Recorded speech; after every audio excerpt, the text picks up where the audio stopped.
اس ادارے اور ادارے سے تعاون کرنے والے مومنین کی تو ادارے خیر ملے گا جو بچے اس ادارے میں حضرت محمد محمد سلام پڑھ رہے ہیں اللہ تعالیٰ اس کے روح کامیابی عطا فرمائے اور شر معلوم محمد محمد پڑھنے کی توفیق عطا فرمائے ہر کوئی سے کوئی دعا اللہ ہمارے آخری وارث ہمارے حضرت نوجوانوں کے رسول میں تعظیم فرمائے اللہ تعالیٰ ہمیں اس قابل بنائے کہ ایمان کے سامنے گیل کو کرے ایمان کے وسا عام کے حضرت کے دعا کی کرنے کے لیے دعا ضرورت کرتا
مولا ساری آیتیں آپ کی شان میں ساری آیتیں آپ کی فضیلت بیان کر رہی ہے. اس آیت کو پسند کر کے جو بجائے فرمایا دو رکوعات ہے. یعنی کون سی دو رکوعات؟ فرمایا پہلی وجہ تو یہ ہے کہ میں محمد کی رسالت کا گواہ بن گیا ہوں.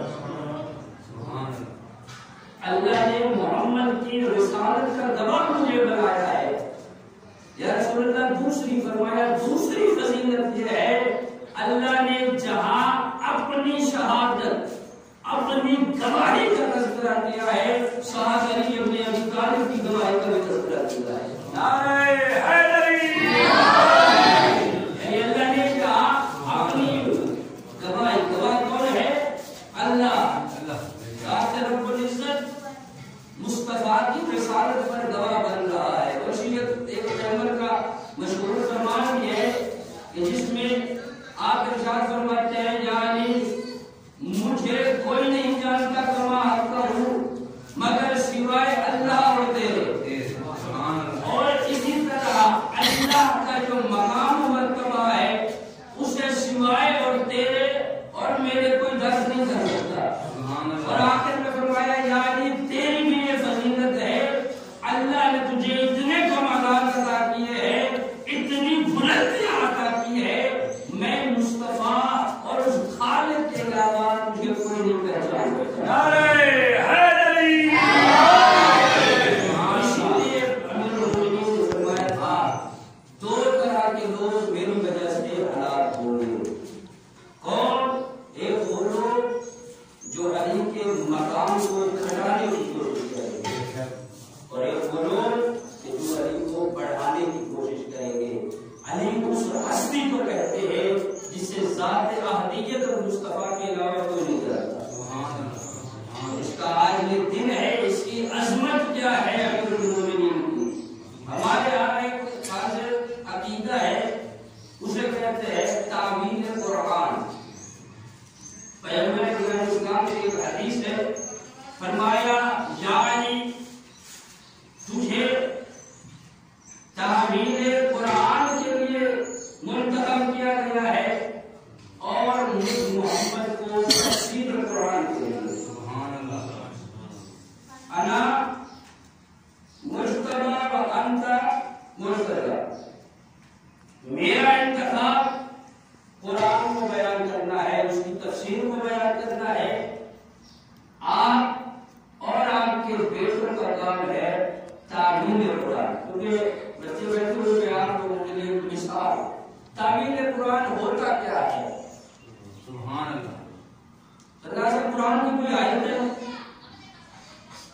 اس کا ہم ترجمہ کرتے ہیں وہ ترجمہ ہمارے عقیدے کے خلاف ہے. کیا بھی مثال سمجھنے کی کوشش کیجیے گا لیکن بھی بات ہے قرآن مجید کی ایک آیت ہے ہم اس کا ترجمہ کرتے ہیں. جب ہم اس کا ترجمہ کریں گے یہ ترجمہ ہمارے عقیدے کے خلاف ہوگا. جب ہمارے عقیدے کے خلاف ہوگا ہم اپنے معصومین کے فرامین کی روشنی میں اس کی تعمیر کریں گے. میں ایک مثال دیتا ہوں. بیعت رضوان ہو رہی تھی سب لوگ ایک دوسرے کے ہاتھ پہ ہاتھ رکھتا تھا. آخر میں پیغمبر نے ہاتھ رکھا. پیغمبر کے ہاتھ کے اوپر جس ہستی نے ہاتھ رکھا وہ علی ابن ابی طالب تھے. قرآن کیا کہتا ہے یدعون فوق ایدیہم. اے مصطفیٰ یہ تیرے ہاتھ کے اوپر جو ہاتھ تھا یہ میرا ہاتھ ہے. ہمارا عقیدہ کیا ہے اللہ جسم نہیں کرتا ہے. جو جسم اور جسمانیت رکھتا ہو وہ اللہ نہیں ہو سکتا. قرآن میں اللہ کیا کہہ رہا ہے کہ یہ جو مصطفیٰ کے ہاتھ کے اوپر ہاتھ تھا یہ میرا ہاتھ تھا. یا اللہ کا ہاتھ نہیں ہے. اس کی مفسرین نے بڑی تعبیریں کی ہے اس سے مراد فلاں ہے حضرت ہے. لیکن یہاں پر مین جو ہے وہ اگر ہم پیغمبر کی وہ حدیث دیکھیں جس میں آپ نے فرمایا المومنین کے بارے میں علی رضی اللہ ہے علی جد اللہ ہے علی وجہ اللہ ہے علی وجہ اللہ ہے ایک حدیث ہے، اس کا مطالعہ کرے تو سمجھ آتا ہے کہ امیر المومنین کی ذات کس مقام پر ہے۔ اب ہمارے جو دوسرے برادران ہیں وہ اس عقیدے تعویل قرآن کو نہیں مانتے، وہ کہتے ہیں یہ عقیدہ ٹھیک نہیں ہے۔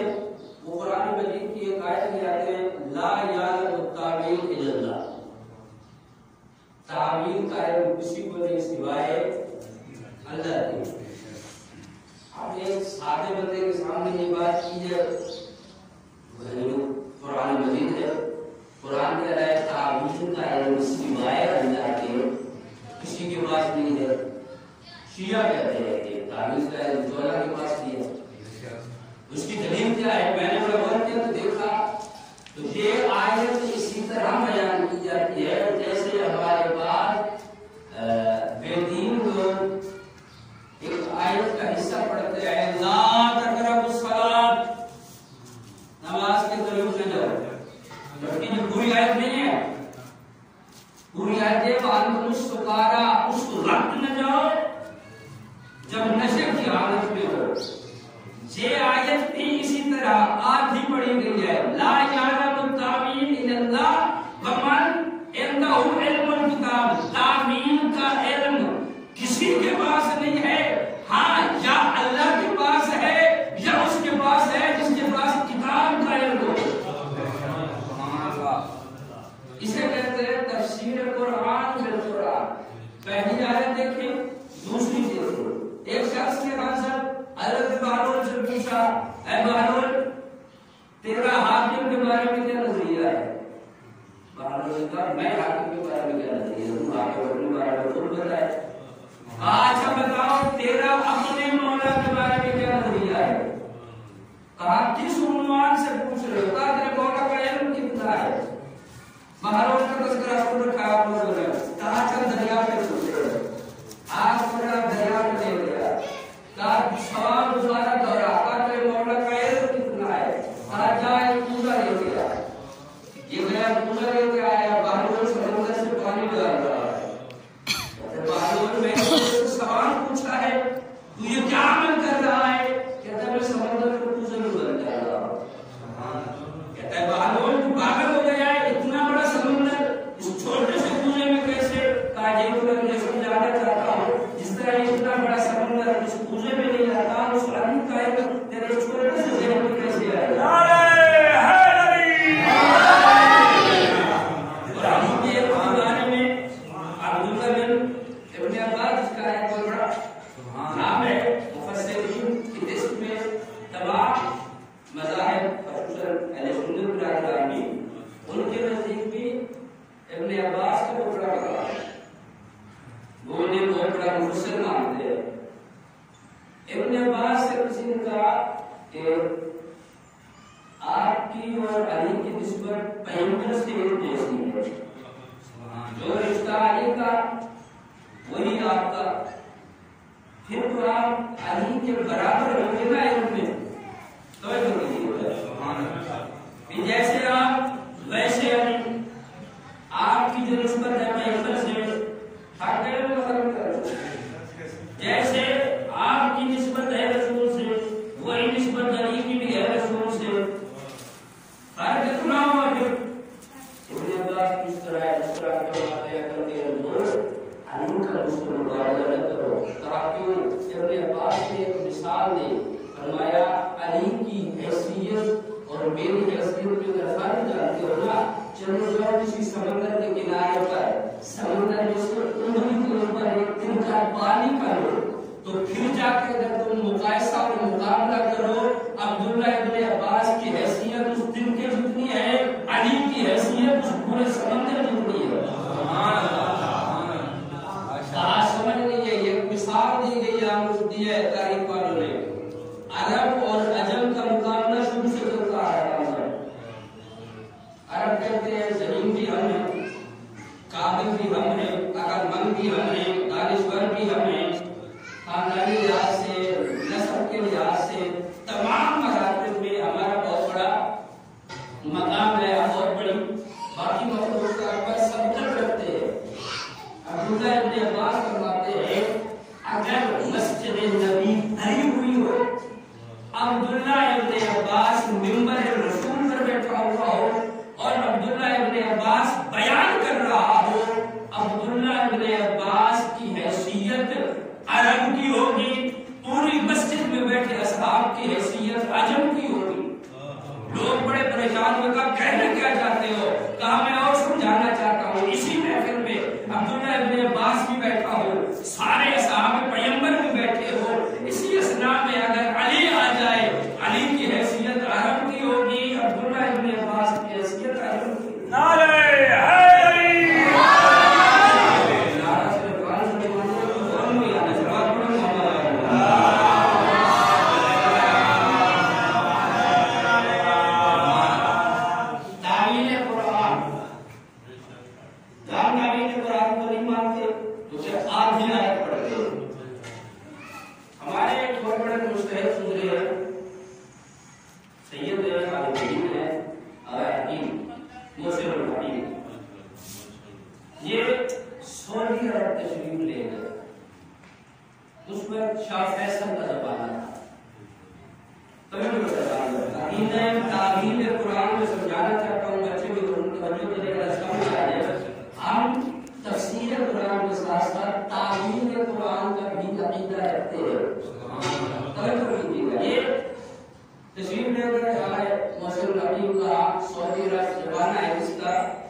اور ہمارے پاس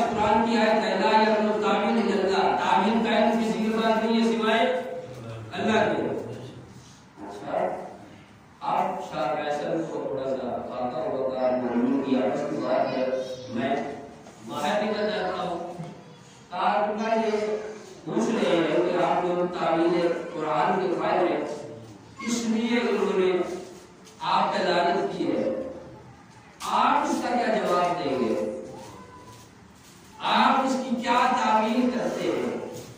آپ مسکرائے، مسکرانے کے بعد فرمایا میں ہوں مطلب صادق علی محمد کا چھوٹا سا تغیر، میرا کام نہیں ہے قرآن کی تعویل کرنا، تعویل کر کے ہمارے اہل بیت، ہمارا کام ہے بیان کرنا۔ کہا کیا تعویل کی ہے؟ کہا میں یہ آیت پڑھتا ہوں چھوٹی سی، اور یہ وقت کی بات ہے، آقا نے شاید 72 کے صدقے میں توسل کیا ہوگا، سورہ بنی اسرائیل کی 72ویں آیت آقا نے تلاوت کی۔ وہ جب آقا نے تلاوت کی آیت یہ تھی جس کا مفہوم یہ تھا کہ جو لوگ من کانا فی ہذہ الاعمى وهو فی الآخرۃ اعمى بل اضل سبیلا، جو بندہ اس دنیا میں اندھا ہے وہ آخرت میں بھی اندھا ہوگا، اور اندھا نہیں ہوگا بلکہ گمراہ کرنے والوں کا سردار ہوگا۔ اب توجہ کیجیے گا، اس کی فضیلت کیا تھی؟ یہ اندھا بھی تھا، ایک فرقے کا بنانے والا مؤسس بھی تھا۔ اب اس کا ترجمہ کرو، آپ نے کہا من کانا فی ہذہ الاعمى فهو فی الآخرۃ اعمى بل اضل سبیلا، سورہ بنی اسرائیل کی 72ویں آیت ہے۔ کہا اس کی تعویل کرے، خاموش، وہ تعویل کے لوگ قائل تھے، تفسیر جو کرے بھی، جو بندہ اس دنیا میں اندھا ہے وہ آخرت میں بھی اندھا اٹھایا جائے گا۔ آج کا یہ مفہوم ہے، جیسے میں نے پیچھے کہا یزول فوق قائل کی ہے کہ تیرے ہاتھ کے اوپر علی کا ہاتھ نہیں تھا، مجھ اللہ کا ہاتھ تھا۔ اللہ تو آخرت کا نہیں ہے، اللہ جسم و جسمانیت سے مقرر، لیکن وہ تعویل قرآن کے قائل نہیں تھے، وہاں ان کو اللہ کا ہاتھ ماننا پڑے گا۔ اسی لیے تو کسی جاہل نے کہا کہ اللہ جہنم میں ڈالتا جائے گا، ڈالتا جائے گا، وہ کہے گی ہر من مزید، ہر من مزید، ہر من مزید، ایک وقت آئے گا اللہ اپنی ٹانگ ڈال دے گا، پھر جہنم کہے گی یہ عقیدہ بنتا ہے جھوٹ، کیونکہ تعویل قرآن کے قائل نہیں ہے۔ آج تعویل کرے اس کی، خاموش۔ اب شاہ فیصل نے سید حکیم سے کہا آپ کی معصومیت کی کیا تعویل کرتے ہیں؟ آقا نے فرمایا، میرے چھٹے امام نے فرمایا من کان فی ہذہ الاعمى بولایت علی بن ابی طالب فهو فی الآخرۃ اعمى بل اضل سبیلا، جو بندہ اس دنیا میں میرے جد علی کی ولایت سے اندھا ہوگا وہ آخرت میں بھی اندھا ہوگا۔ سبحان اللہ۔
اللہ کو ایک مانتا ہے، اللہ کی نہیں مانتا۔